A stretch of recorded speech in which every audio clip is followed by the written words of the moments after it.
علاقائی ویڈیوز اور تازہ ترین صورتحال جاننے کے لیے ہمارا یوٹیوب چینل دینا نیوز اپڈیٹس ضرور سبسکرائب کریں اور گھنٹی والے بٹن کو لازمی پریس کریں تاکہ بر وقت تازہ ترین ویڈیوز اور خبریں آپ تک پہنچ سکیں۔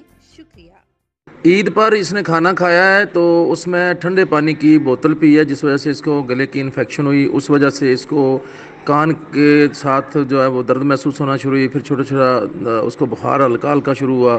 اور پھر جب یہ ہوئی تو میں نے اس کو کہا یار یہ سمٹمز تیرے جو ہے نا، یہ مجھے لگتا ہے کرونا، آپ چیک کراؤ۔ یہ چغتائی کے پاس گیا ہے، بلکہ ایک پہلے اسپیشلسٹ کے پاس گیا تو اسپیشلسٹ نے کہا کہ آپ پہلے نا نیگیٹو کرونا لے کے آئیں، مجھے خطرہ ہے تیرا نیگیٹو کرونا نہ ہو۔ وہ چغتائی کے پاس گیا تو 2 دن 3 دن اس میں لگ گئی، چغتائی انہوں نے رپورٹ دے دی کہ یہ نیگیٹو ہے۔ پھر اس اسپیشلسٹ نے اس کو دوائیاں دیں اور اس کو کہا یار ٹھیک ہے فی الحال تجھے نہیں ہے، آپ گھر میں آرام کرو۔ پھر یہ 3-4 دن گھر میں آرام کرتا رہا، ریسٹ کرتا رہا، میرے ساتھ اس کا ٹیلی فون پر رابطہ رہا۔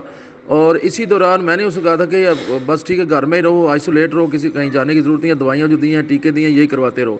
تو ایک دن اس نے مجھے فون کیا کہ میری حالت نہیں ٹھیک کیونکہ میرے سانس نہیں آ رہی، کیونکہ ان کی فیملی میں ایستھمیٹک پرابلم ہے، خشک دمہ ہے ان کی فیملی میں۔ ان کی والدہ بھی ایسی ڈیتھ ہوئی تھی، والد صاحب کی بھی ایسی ڈیتھ ہوئی تھی، اور یہ مسئلہ تھا۔ اس نے کہا جی واقعی بات جب کرتا تھا اس سے بات نہیں ہو رہی تھی، جس وجہ سے پھر میں نے اس کو کہا کہ آپ کسی پھر ہاسپٹل پرائیویٹ میں چلے جاؤ۔ پھر وہ معظم ہاسپٹل میں کالا گجرا میں داخل ہو گیا جا کر۔ رات کو 3 بجے اس کو پرابلم شروع ہو گئی، سانس چونکہ نہیں آ رہا تھا تو انہوں نے کہا جی ہمارے پاس وینٹیلیٹر کی کمی ہے تو آپ اس کو لے جائیں سول ہاسپٹل۔ تو وہاں سے پھر وہ ایمبولینس میں ڈال کے سلنڈر ساتھ لگا کے آکسیجن تو اس کو بھیجا گیا ایمرجنسی میں۔ ایمرجنسی والوں نے اس کو سیدھا ICU میں بھیج دیا۔ اب ICU کو لوگوں نے غلط ترجمہ کرتے رہے کہ ICU جی کرونا وارڈ کا ICU سے کوئی تعلق نہیں ہے۔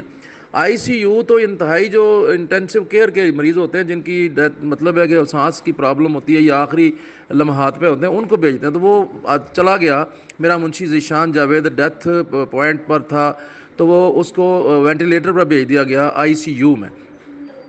ICU میں 7 تاریخ کو وہ داخل ہوا جا کے صبح 4 بجے یا 3:30 بجے۔ اس کی بات جب یہ سب سے مجھے بھی نہیں پتا تھا، مجھے بھی دن کو جب پتا میں نے فون کیا تو پتہ لگا یہ ICU میں چلا گیا ہے وینٹیلیٹر میں۔ یہی بات اس کے بھائی فاروق کو جو لاہور میں ملازم تھا اس کو انہوں نے فون کیا اس کے گھر والوں کہ اس طرح ذیشان جو ہے تیرا بھائی وہ اب زیادہ بیمار ہو گیا اور وہ ہاسپٹل داخل ہے۔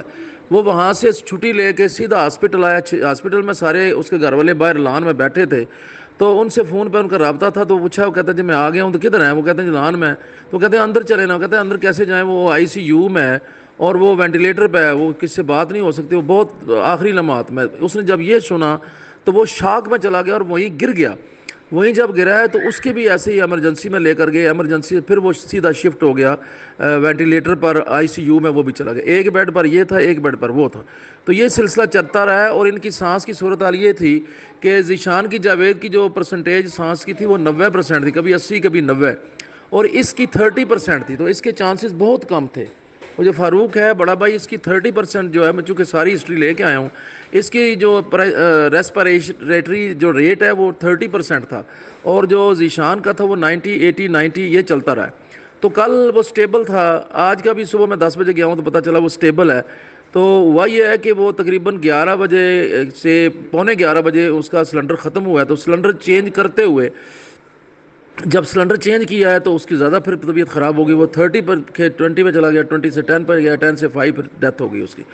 جب فاروق کو چیک کیا تو اس کی ڈیتھ بھی ہو چکی تھی، 2 منٹ کا فرق پڑا ہے۔ تو یہ اصل میں پھر میں جب MS کے پاس گیا ہوں تو انہوں نے مجھے کہا کہ آپ ڈیڈ باڈیز لے جائیں کیونکہ یہ نارمل ڈیتھ ہوئی ہے، کرونا سے ڈیتھ نہیں ہے کم از کم۔ تو میں نے ان سے کہا مجھے رپورٹ دیں، انہوں نے پھر مجھے رپورٹ دی، میں نے رپورٹ پھر سب شیئر بھی کر دیے۔ اور ڈیتھ سرٹیفکیٹ کی جو بات ہے وہ مل جائے گا کل، ڈیتھ سرٹیفکیٹ آج تو نہیں ہو سکتا تھا، کل ملے گا ڈیتھ سرٹیفکیٹ۔ تو وہ یہ صورتحال ہے۔ تو میں چاہ رہا تھا کہ میں کلیریفائی کر دوں، آپ نے جو پوچھا اس میں گروپ میں آپ نے بات کی ہے، کسی قسم کی کوئی اس طرح سی بیماری نہیں ہے ان کو، یہ ان کی فیملی کی ایستھمیٹک پرابلم ہے، ڈرائی ایستھمیٹک ڈیزیز ہے ان کو، تو یہ اس وجہ سے اس کی ڈیتھ ہوئی ہے۔